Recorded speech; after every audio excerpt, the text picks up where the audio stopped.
Hello, Titanic community. It's May 31st, 2020. It's the same day that the Titanic was launched from Belfast, Northern Ireland on May 31st, 1911. And it's the same day that her sister ship, her older sister ship, the Royal Mail Steamer Olympic, was delivered to the White Star Line. This video today is going to be a personal assessment of J Bruce Ismay. I really want to tread water with this because this is a personal video. This is not meant to be a historically factual video, even though there is going to be a lot of Titanic facts in this video, hopefully off the top of my head. I'm talking off the cuff like I always do with these Titanic videos, and historians seem to like them, and my friends seem to like them. So I'm going to try to do my best to give justice to J Bruce Ismay. And I have been thinking about him more and more, especially after I just got done reading Francis Wilson's book, How to Survive the Sinking of J Bruce Ismay, or How to Survive the Sinking of the Titanic. And I believe that Ismay was not the villain that he was made out to be. I do believe that because he was the chairman of the White Star Line and because he had lived, I think that did him in, combined with the fact that William Henry Hearst, who was basically a newspaper journalist back in the 1900s, basically our equivalent to Fox News. And I know by calling William Henry Hearst Fox News, it's going to be controversial, but that's basically what kind of person he was. He was a Fox News type of person. And he basically did Ismay in, combined with Ismay's way of communicating, the way that he spoke, the way that he talked. Here was a man who was a upper middle class Englishman who really didn't, this is according to Francis Wilson's book, who really didn't fit in with anybody. He didn't fit into the pedigree that he was born into. He didn't fit into the American class of people. He didn't fit into his own family. He always just seemed to go his own way. And I shared this with a fellow Titanic historian on Facebook Messenger, J.K. Layton.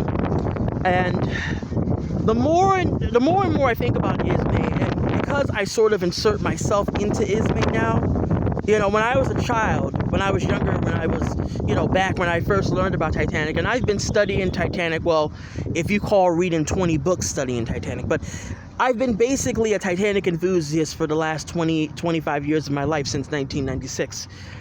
And so I have been reading lots and lots of books about the Titanic. I just recently bought this book. If you can see it, let me just... I just recently bought that book from J.K. Layton's wonderful website, Atlantic Liners, which I love, that website, because it shows all different types of transatlantic ocean liners that I love. And I've been reading Titanic books for a long time.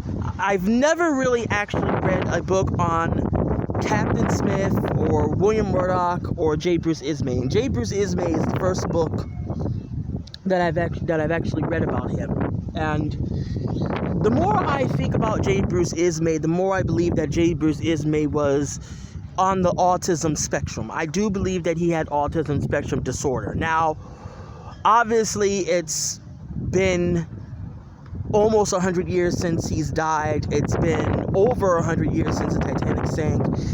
But according to Francis Wilson's book, and even if you don't even read her book, just the way in which he behaved, the way in which he talked, he was considered to be very aloof by Americans. And in America, our society is, if you are not direct, if you're not confident, if you're not flamboyant, there's something wrong with you. And English society is the complete opposite. And because he was brought up in the upper crust of English society, where it was very reserved, you didn't really talk about politics, you really didn't talk about personal things, you kept those things to yourself. I believe that combined with the reserve of English society, combined with Ismay's undiagnosed autism spectrum disorder that I believe that he has, I have come to that conclusion, and I do believe that he has it now. I think it was much more easier for Ismay to conceal it. I think it's much more than just him being an aloof upper middle class Englishman. I think it's much more deeper than that. And I think when you think about the way that he acted at the Titanic inquiry in America, the way that he answered questions, he answered them directly. But he also seemed as if he was not there a lot of the time, combined with the fact that when he survived, I mean, he had this is a man that was that his father had created the White Star Line, that he had inherited the White Star Line from his father. He was continuing on that prestige and that legacy. And to see an 80-story building sink in front of you with 1,500 people screaming and yelling and freezing to death, any human being would go into a shock. And he was in absolute shock.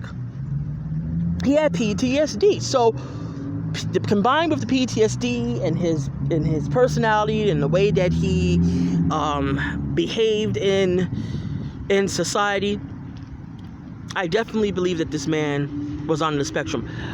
I also have come to the conclusion that I believe that J Bruce Ismay knew more than he was telling. That's not to say that J Bruce Ismay was a liar, right? Because a liar is somebody that outright lies. I believe that J Bruce Ismay, because if you look at the Titanic voyage, throughout the entire Titanic voyage, and at the inquiries, he claimed he was just along for the ride to see what was going on, and that he was just simply a first-class passenger. That's further from the truth. First-class passengers did not have access to the bridge anytime, day or night, okay?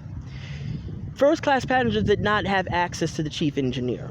They did not have access to the engine room. These were basically off-limits quarters that were only for crew.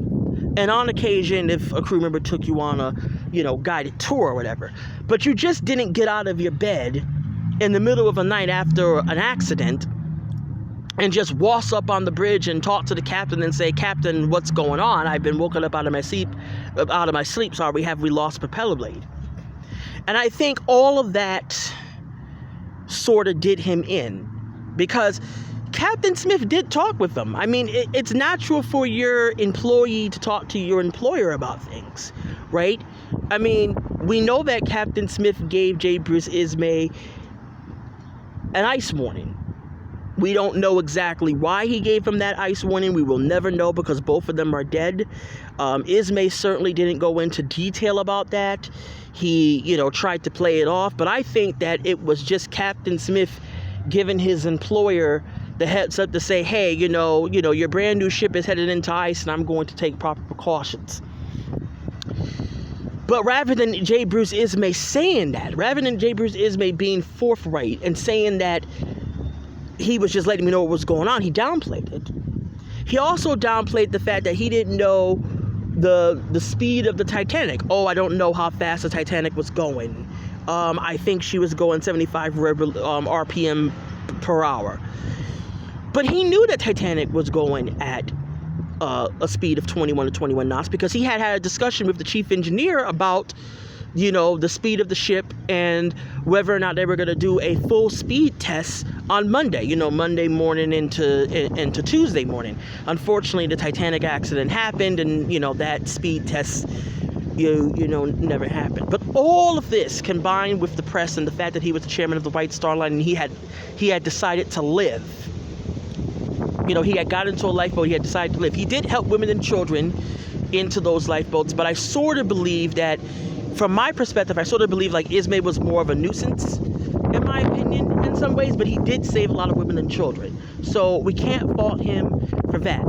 I agree with Francis Wilson that he was on a sinking ship and he had no role. He never fit in with the upper crust of society.